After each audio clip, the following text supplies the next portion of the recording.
Hi, welcome back. Alright, so we worked on technique text in the last lesson. In this one, we'll be working on adding some dynamics to our score using expression text. Okay, so let's go ahead and do just a rough playback of it. This is towards the end of the little thing I got going on. And once again, I'm just focused on the battery for now.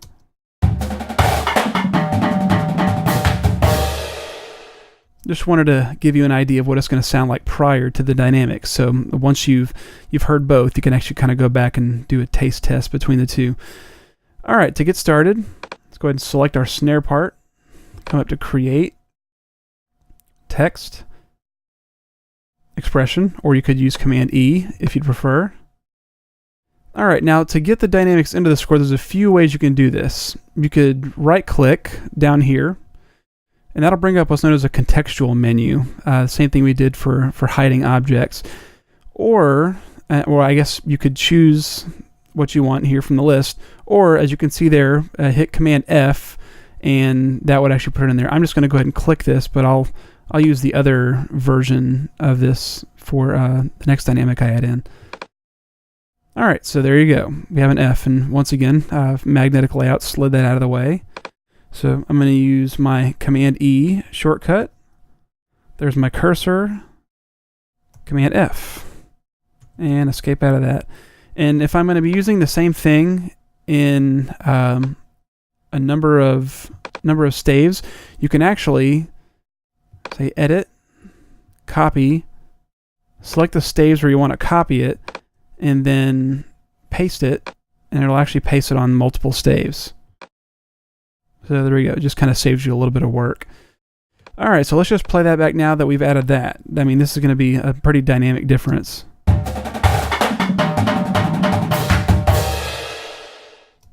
All right, so that's definitely more in your face. And by default, if you don't add any dynamics to a score, it's going to kind of play more back at sort of a weak-ish mezzo forte volume, just as a general rule. All right, well, we're going to add in a little bit more. Let's see. I kind of want the snares to drop down to piano there. So go to Create, Text, Expression.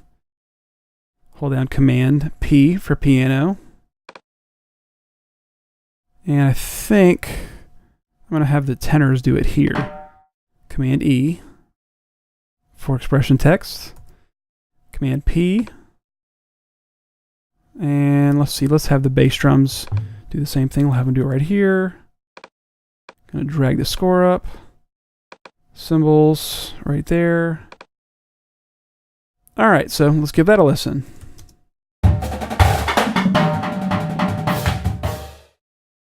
All right, so what we actually want to do now is add a little bit of musical shape to the score. So what we're going to do is select it. Now we can add in hairpins in a number of ways.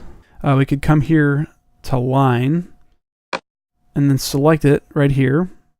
These are the hairpins. Or I'm going to cancel out of this just because I think this is a better way of doing it. Just press H. And that just adds in a crescendo that will automatically crescendo up.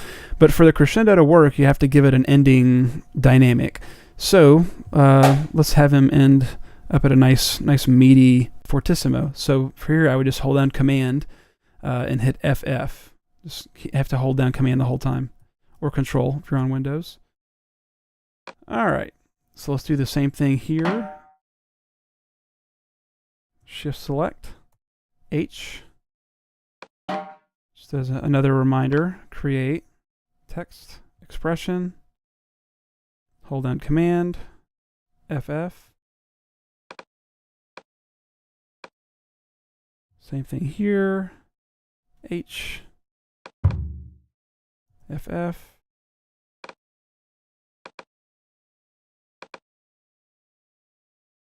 And again, I'm just holding down Shift to do this multi-select. All right, let's give this a listen. Check.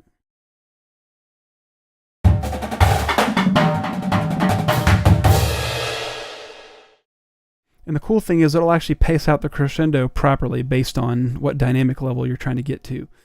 So if we wanted a decrescendo, let's see, what would be a good one? Let's just do it here on the snare instrument. We'll have a an almost piano shot.